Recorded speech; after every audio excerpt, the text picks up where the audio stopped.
Assalamualaikum warahmatullahi wabarakatuh. Saya Zikri Akbar SOSI, peserta pelatihan dasar CPNS Kementerian Agama Wilayah Provinsi Sumatera Utara, golongan 3 angkatan 4 kelompok 3 yang diselenggarakan oleh Balai Diklat Keagamaan Kota Medan Provinsi Sumatera Utara. Baiklah, kali ini saya akan menampilkan mind mapping terkait dengan materi komitmen mutu dan anti korupsi. Materi ini saya tampilkan dalam rangka memenuhi tugas yang diampu oleh Bapak Haji Rahman Syahritonga, SEAK MAP. Baiklah, masuk kita pada materi yang pertama, yaitu komitmen mutu.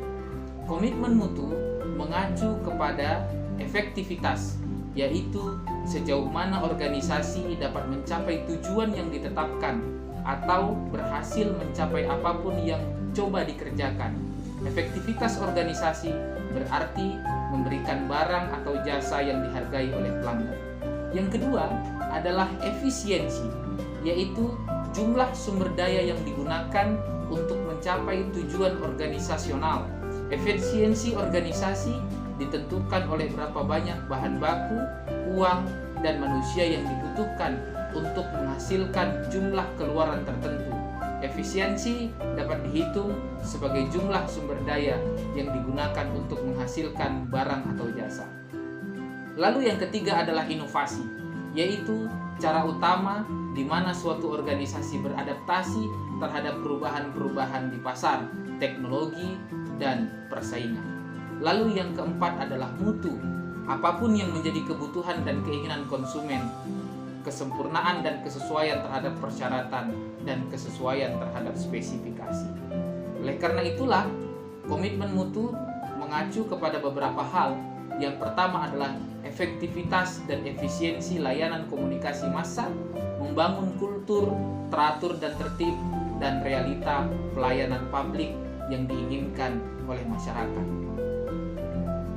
Dalam menjaga komitmen mutu, kita perlu memperhatikan beberapa hal. Yang pertama adalah goals atau tujuan. Yang kedua adalah rules atau peran. Yang ketiga adalah prosedur. Yang keempat adalah relationship. Yang kelima adalah leadership. Masuklah kita pada materi yang kedua, yaitu anti korupsi. Apa sesungguhnya dampak negatif dari korupsi itu? Secara umum, akibat korupsi adalah merugikan negara, merusak sendi-sendi kebersamaan, serta memperlambat tercapainya tujuan nasional. Apa itu tujuan nasional? Yaitu diantaranya adalah tata ekonomi, seperti pemborosan sumber-sumber, larinya modal ke luar negeri, gangguan terhadap perusahaan, dan gangguan terhadap penanaman modal. Lalu mengganggu tata sosial budaya, diantaranya revolusi sosial dan ketimpangan sosial. Lalu mengganggu tata politik, seperti ketidakstabilan politik, pengambil alihan kekuasaan, hilangnya bantuan luar negeri, hilangnya kewibawaan pemerintah. Lalu mengganggu tata administrasi, seperti tidak efisien, kurangnya kemampuan administrasi, hilangnya keahlian, hilangnya sumber-sumber negara, keterbatasan kebijaksanaan pemerintah, dan pengambilan tindakan-tindakan represif. Apa sih yang menyebabkan korupsi dapat terjadi? Korupsi dapat terjadi bukan hanya dikarenakan niat saja, tetapi diakibatkan oleh beberapa faktor, yaitu adanya niat dan adanya kesempatan, maka terjadilah korupsi. Pengertian kata korup menurut Kamus Bahasa Indonesia adalah busuk, palsu, buruk atau rusak, kebejatan, penyuapan, pemalsuan, penyelewengan, atau penggelapan uang negara. Baik, teman-teman, apa itu ciri-ciri dari korupsi?